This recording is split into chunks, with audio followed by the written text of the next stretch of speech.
Hi, my name is Gibson, and I'm the creator of the Personal Development School. If you're new to this channel, I basically create daily breakthrough videos for you to learn powerful tools that will help you upgrade your life and relationships. And this entire channel addresses the subconscious mind where real change happens. And this is because the conscious mind cannot outwill or overpower the subconscious mind. And this can be where we find that resistance to creating change. So please subscribe and hit the notification bell if you want daily breakthrough videos that can help you upgrade and change your life and your relationships.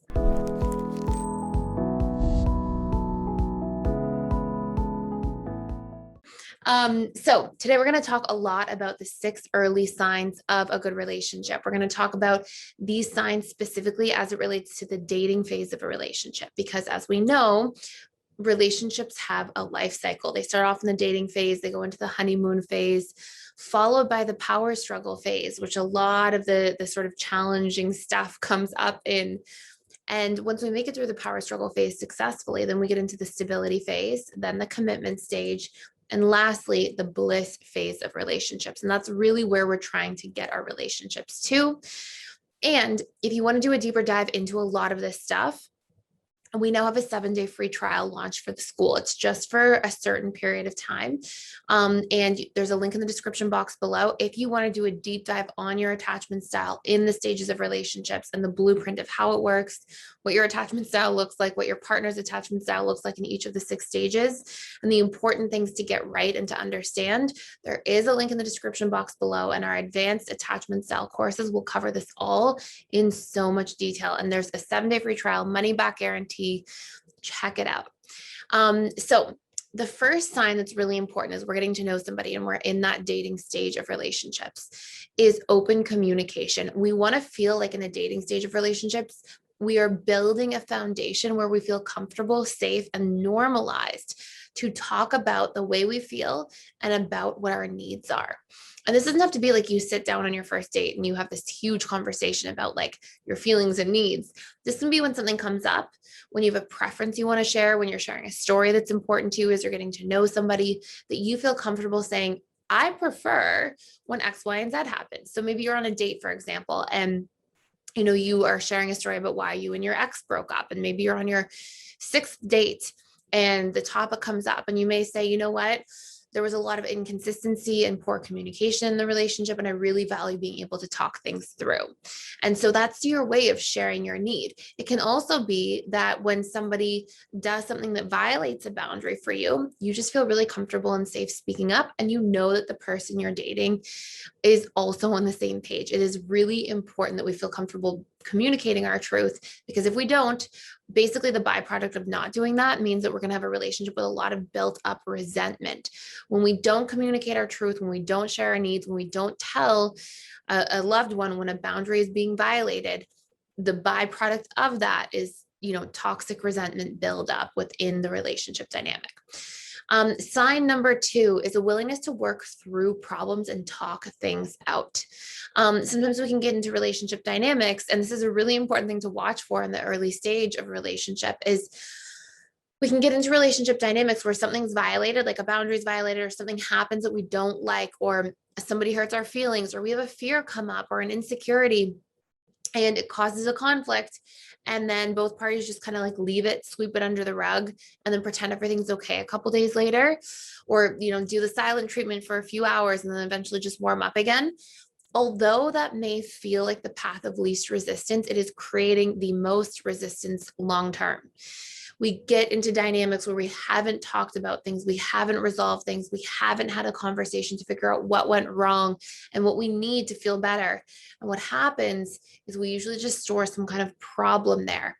And what's going to happen is that problem that we never worked through the first time is going to keep recurring and coming back up again.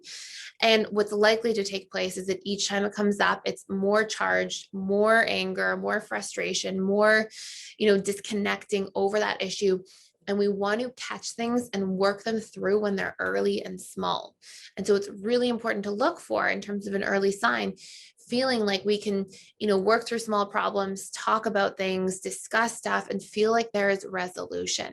One of the biggest reasons relationships don't survive when we get into the power struggle phase is because the couple doesn't have the capacity to actually work through problems. And so they just sweep them under the rug and they become, little volcanoes overflowing later on.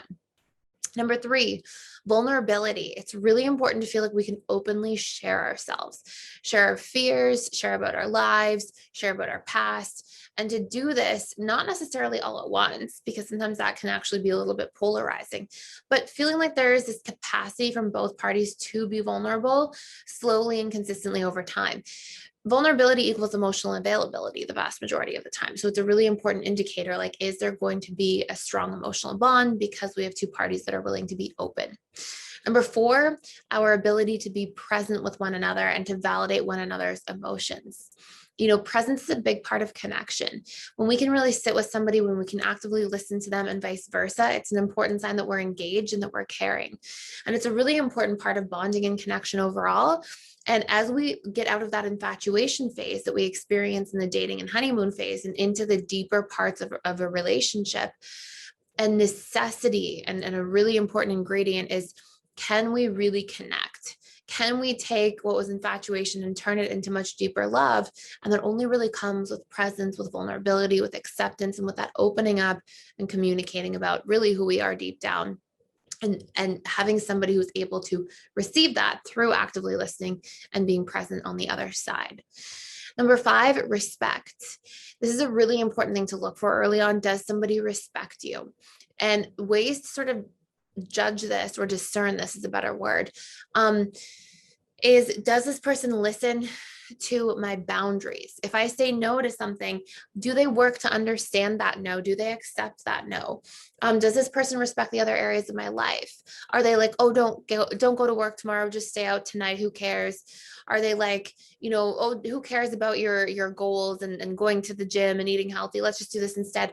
Do they actually show up and like actively support and respect who you are, what you desire, what your dreams are? And are they rubbing off on you in that area in a good way? Or are they tearing down your boundaries, minimizing your goals, diminishing the things you set out to do, not supporting them? And what we have to remember is, like, what we see in the early stages usually tends to just magnify in the later stages of relationships. And so we have to take into consideration when we're dating somebody, is this going to be something good long-term for me? Or is this going to be something that sort of like tears me down long-term? And, long-term, that's going to lead to a lot more pain and problems. So really important to sort of keep an eye out for. And number 6, not losing your sense of self to be in a relationship.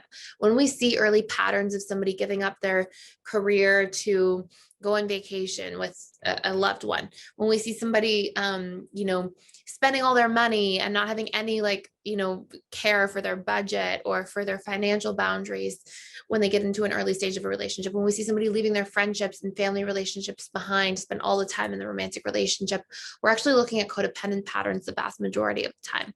And codependent patterns long-term usually create a tremendous amount of toxicity in the relationship. And if you want to do a deeper dive into codependency, I have other videos on this channel. I also have a really in-depth codependency and enmeshment course inside the school that you have the 7-day free trial for. But long-term codependency can actually be one of the most challenging features to have in a relationship. So we want to make sure early on that we feel like we can have balance in each of the 7 areas of life, and then we can have ourselves and a relationship too. And it's not one or the other. They're not mutually exclusive. So check all that stuff out. Hopefully this makes a lot of sense. Let me know in the comments below if you have any other questions. Tons of amazing content inside the school. If you want to go a lot deeper into stages of a relationship, how attachment styles show up, get a blueprint, understand what to do to move beyond the power struggle phase and different stages that you might be stuck in. Let me know any questions you have below. Thank you for watching and for being here. Please like, share, and subscribe, and I will see you in the next video.